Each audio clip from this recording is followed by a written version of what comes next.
દાદા ભીષ્મ એક કથા સંભળાવે છે કે ઇક્ષ્વાકુ વંશમાં એક રાજા થયા જેનું નામ હતું દુર્યોધન.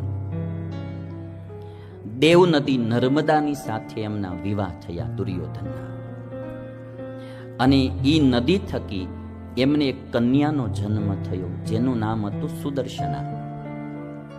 આ સુદર્શનાના વિવાહ ઈ અગ્નિદેવ સાથે થયા, અને અગ્નિદેવ અને સુદર્શના થકી એક દીકરાનો જન્મ થયો જેનું નામ હતું સુદર્શન.